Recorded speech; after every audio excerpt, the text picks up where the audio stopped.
think I was muted that whole time. Hey, there we go.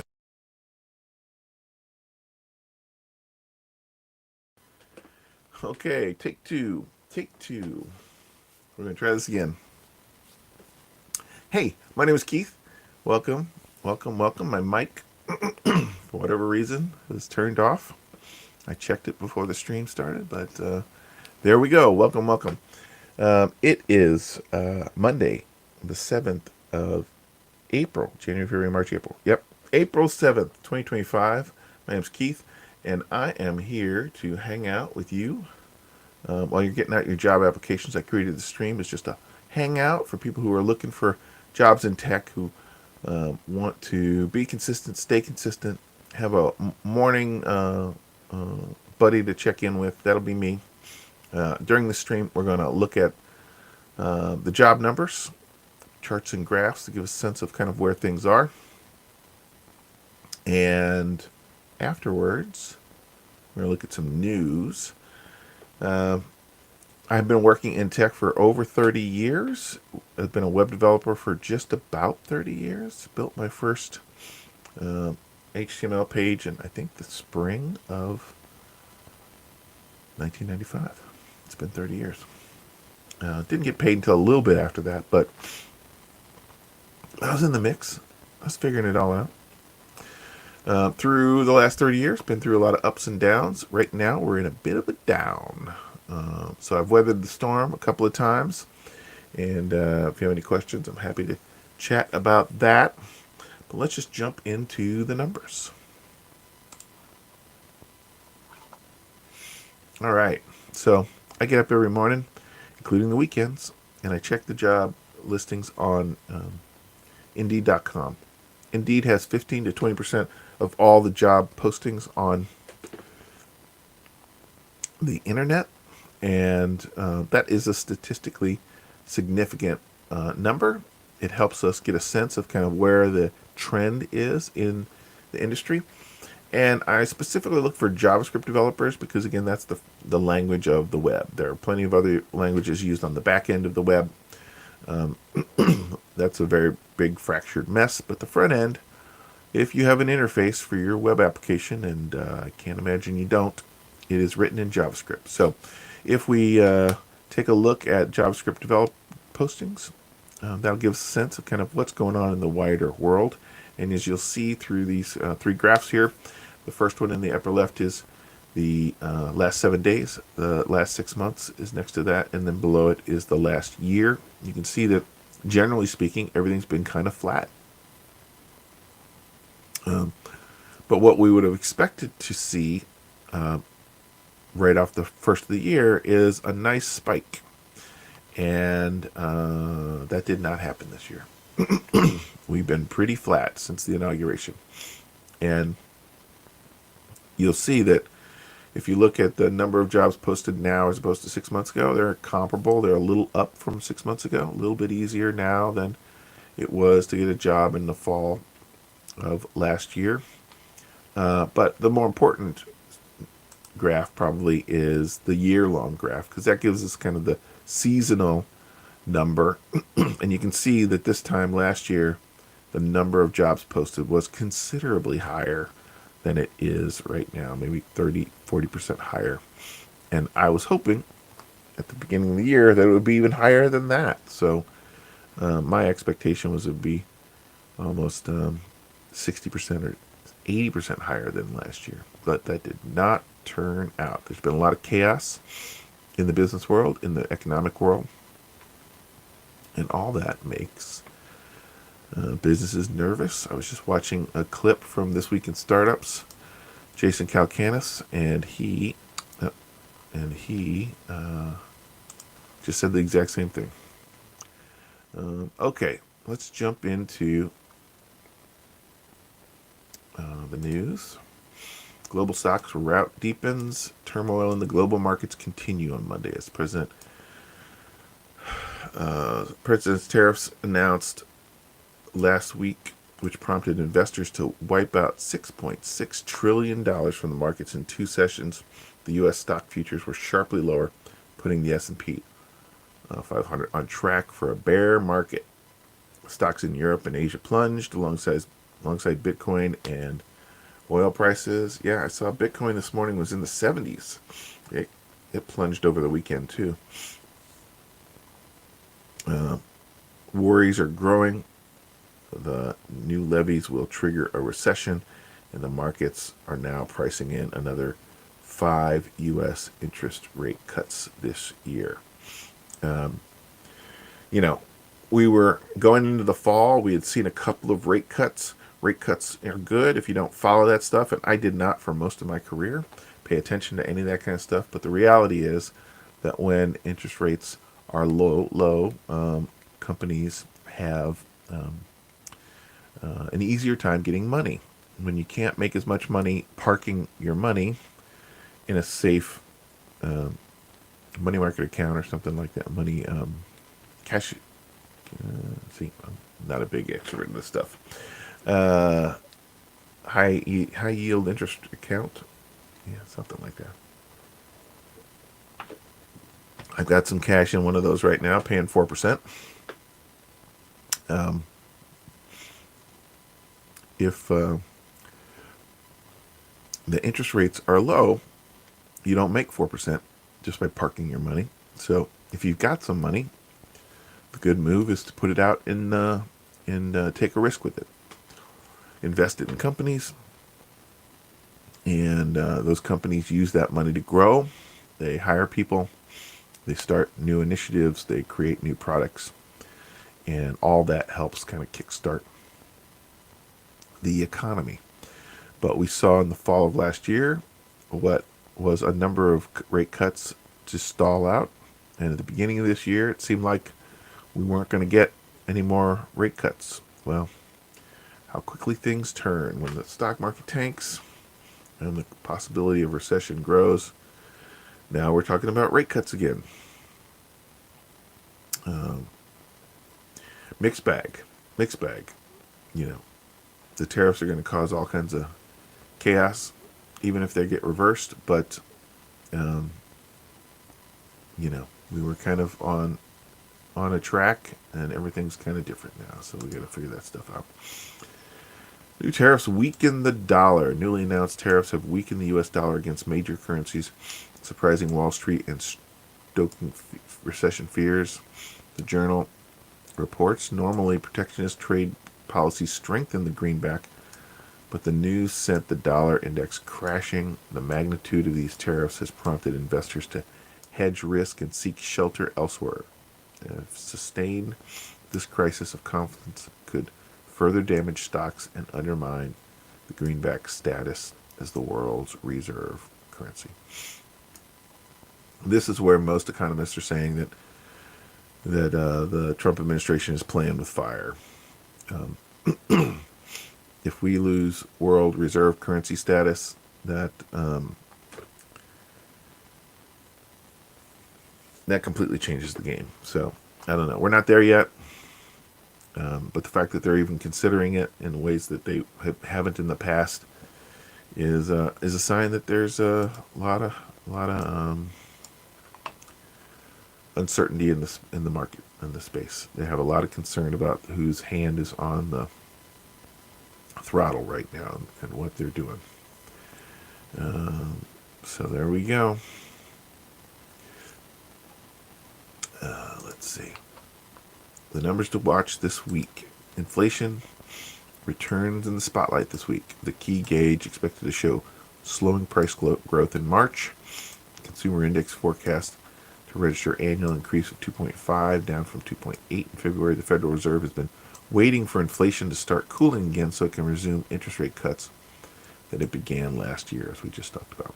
But the imposition of tariffs by the Trump administration is likely to reignite price growth. Investors now expect lower rates because of slowing growth. So the Federal Open Market Committee will be releasing the minutes of its last policy setting meeting, which could provide clues on where the Fed stands on the current monetary policy and the future interest rate decisions. The U.S. Department of Labor will release initial jobless claims for the previous week. The report, a proxy for layoffs, tracks the number of people who are filing for unemployment benefits. We've been talking about a lot this last couple of weeks with the, especially with the government layoffs. There's a lot of concern about, a lot more people entering the job market and those unemployment benefits being paid out. But we haven't seen the numbers climb as much as the layoffs had, because in part, I think people think that they're gonna change their mind and invite them back to work, which they've done for some people. Um, Bureau of Labor Statistics will release the monthly consumer price index for March, which measures inflation through the price of goods and services, and the Bureau of Labor Statistics will release its producer price index in March on Friday. The gauge measures the change over time in prices charged by domestic producers for their output. On Friday, also, the University of Michigan will release its preliminary reading of the April Consumer Sentiment Index, which measures how Americans feel about the current and future economic conditions. Um, yeah. Uh, you know, I again, some of that stuff is a trailing indicator, because, well, if you pay attention to the news, if you pay attention to your 401k, you'll see there's a lot of upheaval in the world. If you don't pay attention to either of those things, you don't really notice it as much until it hits you in the pocketbook. In the short term, you might see the gas prices going down. You're like, hey, this is great. Thanks, Trump. Gas is so cheap right now. He's doing great stuff. But it takes some time for the tariffs to hit the marketplace. Um, and even more time for those prices to come back down, if they're going to come back down at all. So we will see come Friday. Entrepreneurs are struggling. Launching and running a business is rarely easy, but it's gotten more difficult in recent months as cuts to federal contracts, the elimination or reduction of agencies that serve small businesses, tariff-induced anxiety based on price, and skittish consumers have all converged. Entrepreneurs of all stripe report scrambling to figure out excuse me, how to keep the lights on as challenges erupt from multiple sides. The atmosphere, per a CEO who supports a small business, is like a tornado. Yeah, again, I was watching that Jason Calcanis clip, and he was specifically talking to entrepreneurs and startup people. And, he was saying basically, if you're already in market and all these supply chains are getting screwed up because of tariffs, you got to hunker down. You got to circle the wagons. If you're a startup, especially a hardware startup, and you haven't really built that supply chain yet, well, then you got to look very carefully at what your options are, right? China is not going to be as clean a possibility as it used to be. If you were a hardware startup, you went to Shenzhen and you met with some manufacturers there, and you got your product built over there. It's not as simple to make those decisions anymore. Let's see. The stock market turmoil sparked by the Trump administration's tariffs is forcing U.S. consumers and investors to reevaluate their personal finances and portfolios. Experts suggest making big purchases like cars now to avoid price hikes, while others advise waiting ahead of possible recession. Financial advisors recommend diversifying portfolios, staying calm, as the portfolio manager notes the world has changed. One financial planner advises being careful with borrowing, as high interest rates could stretch your budget. Yeah, I mean, nothing rocket science there. You don't necessarily need a financial advisor to tell you those kind of things. It's all pretty common sensey stuff. Question is, if you do have a 401k, maybe your employer is matching, how do you shift the focus of your investments? I started in the fall last year. I listened to Scott Galloway. I don't have a whole lot of money in the market.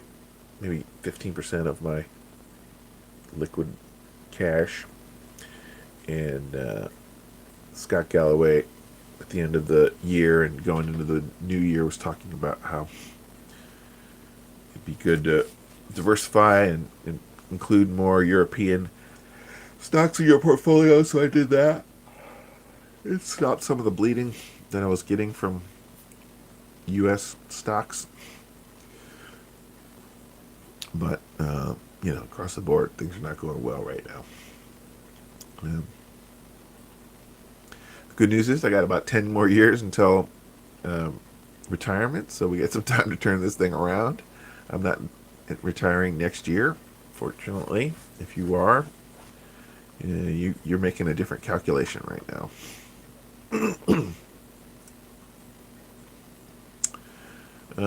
All right. What's next? What are we doing on time? Good.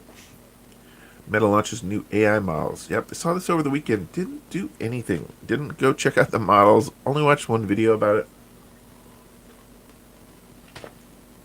I've kind of got my workflow that I'm happy with right now. And I think it's hard to get on this merry-go-round. All of these models just keep coming out every week. And I don't have the time to be evaluating them. And I'm even struggling these days to find the time to watch videos about people who are evaluating it. Because, the way they evaluate it doesn't really have a whole lot to do with how I utilize them. So I think it's best just to kind of work with what you know for 4 or 6 months and then sort of reevaluate and see if it's time for change. Kind of need enough time for these models to mature enough so that you really see a leap in effectiveness, and you have time to get a sense of like, oh, one of them's really pulling ahead, because it hasn't been that way for the last year. It's always been kind of incremental changes in the LLM world. Adding agents made the big difference. I shifted for that. This new OpenAI image model is a leap forward, but I don't do a ton of that for my job, so not changing the workflow too much. How about you guys? Are you on that merry-go-round, checking out all the new models as they come out?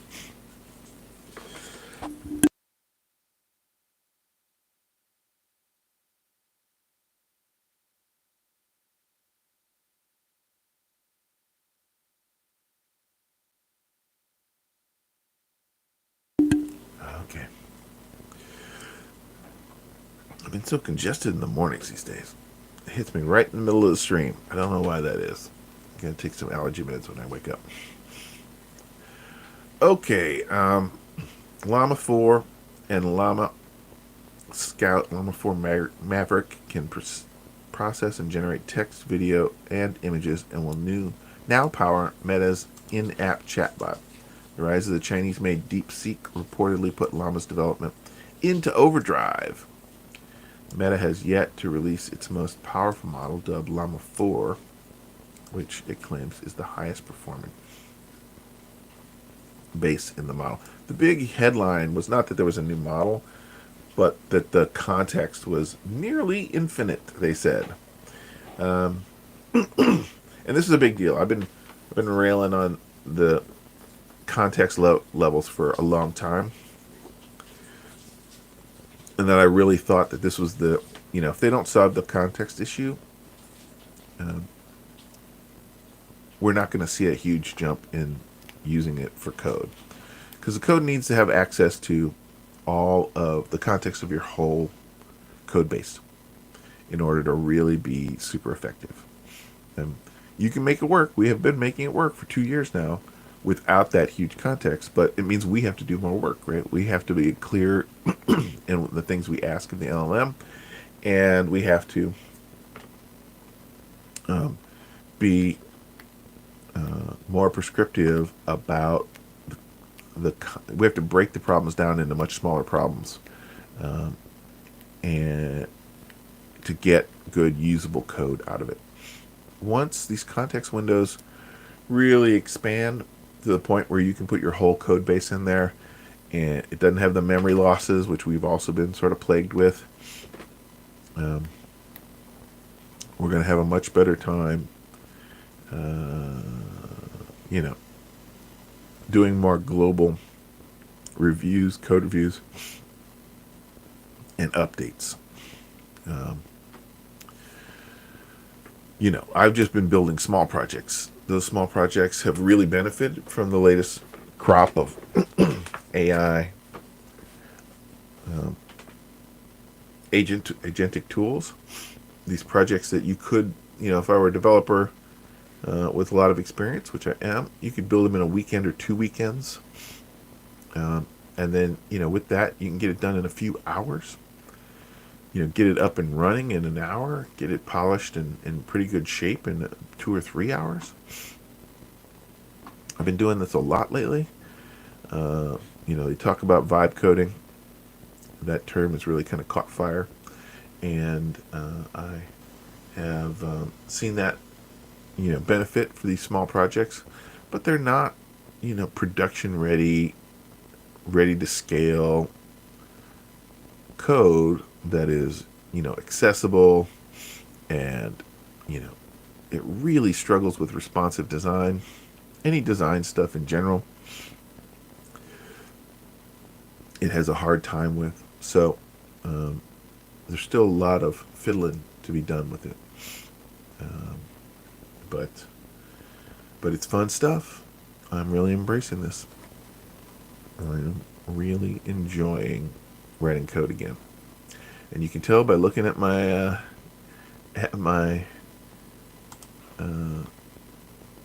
GitHub.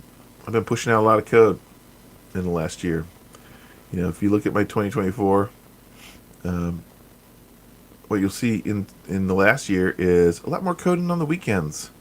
But if you look at 2024, not as much. 2023, I was coding during the day job, not really on the weekends. It's really shifted for me. So I'm enjoying coding. I'm doing a lot of interesting side projects. Fun times to be a programmer these days. Let's see what's going on in the wider news. How are we doing on time? We got about 5 minutes. Let's see. European stocks down 4%. Trump denies causing market sell-offs. It's not my fault. Hey, Bart Simpson. We'll see. Let's see.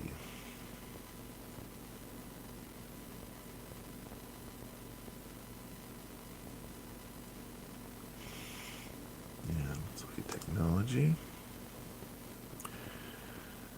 Switch. Oh man, they put the release on hold with the Switch. Is the price going to go up? Nintendo says that the tariffs aren't the reason. There's a lot of speculation. Oh, is the price so high because they're factoring in the cost of tariffs? Nope. Turns out, nope. Are you going to pay $500 for your Switch 2? I don't know. That seems like a hard sell. If you go from $300 to $500, yeah, that's a tough one.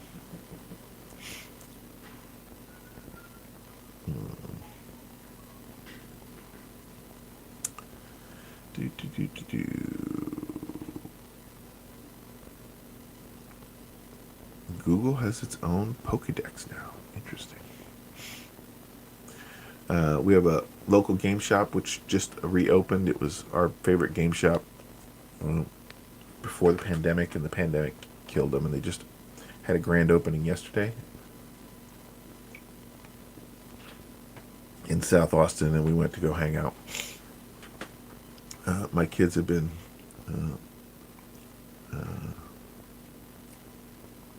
TCG Pokemon players for the last 10 years. and collecting Pokemon cards. But most shops like that are all about Magic. I was never a Magic guy. Didn't really care for it. And my kids never really embraced it. But it was fun to go out and hang out at a game shop similar to the ones I had when I was growing up, 14, 15 years old. It's a lot of fun. All right, we're winding it down. We're wrapping it up. Okay. If you are new to the stream, broadcast Monday through Friday from 8 to 8:30 a.m. It's a hangout for people looking for jobs in tech. Been a professional developer for over 30 years, and currently I manage a coding school. I help people upskill and get jobs in industry. And so I spend a lot of time thinking about this stuff. This is just another way that I'm trying to give back to that audience. You don't have to be my student to benefit. Just show up, hang out, listen to me talk about tech and what's going on in tech while you get those job applications out, right? Be consistent. That's the secret. Right? Hustle, hustle, hustle. Can't take a day off. And so we're going to be back tomorrow in 23 hours and 30 minutes. In the meantime and in between time, try and push this stock market stuff out of your head. Focus on what's in front of you that you can control. And